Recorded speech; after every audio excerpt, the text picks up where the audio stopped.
নমস্কার, দেখছেন সময় কলকাতা। সময় নিউজ নিয়ে আপনাদের সঙ্গে রয়েছে আমি অভিজিৎ। আসছি বিস্তারিত খবরে। প্রথমে যে খবরে নজর রাখব, সোমবার ঢাকার উত্তরার মাইলস্টোন স্কুল অ্যান্ড কলেজ ভবনে বাংলাদেশ বিমান বাহিনীর একটি প্রশিক্ষণ যুদ্ধ বিমান ভেঙে পড়ে। এখনও পর্যন্ত নিহতের সংখ্যা বেড়ে দাঁড়িয়েছে 27। নিহতদের মধ্যে 25 জনই শিক্ষার্থী বলে খবর। বাকি দুজনের মধ্যে একজন পাইলট এবং অপর এক ওই স্কুলের শিক্ষিকা।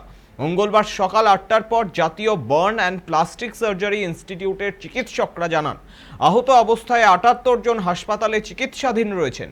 তাদের মধ্যে 5 জনের অবস্থা অত্যন্ত আশঙ্কাজনক বলে জানিয়েছেন চিকিৎসকরা। ইতিমধ্যে 20টি মরদেহ পরিবারের কাছে হস্তান্তর করা হয়েছে।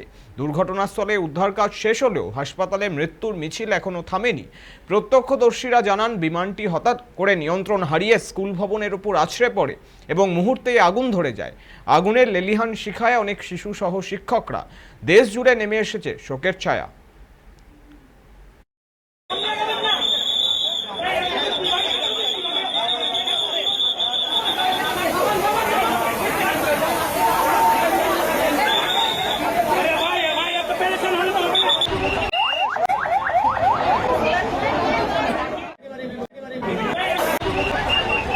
সব মিলে আমাদের আসলে এই মুহূর্তে সর্বমোট মৃত্যুর সংখ্যা নিশ্চিত করছি আমরা 27 জন, এবং হাসপাতাল সব মিলে ভর্তি আছে 78 জন।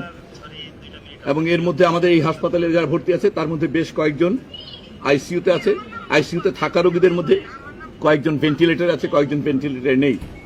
এমনকি এইচডিইউতে যারা আছেন তাদের মধ্যে বেশ কয়েকজনের অবস্থা আশঙ্কাজনক। অতএব আমরা খুবই খারাপ সময়ের মধ্য দিয়ে যাচ্ছে পুরো দেশ। আপনারা সবাই দোয়া করবেন। চেষ্টা করা হচ্ছে।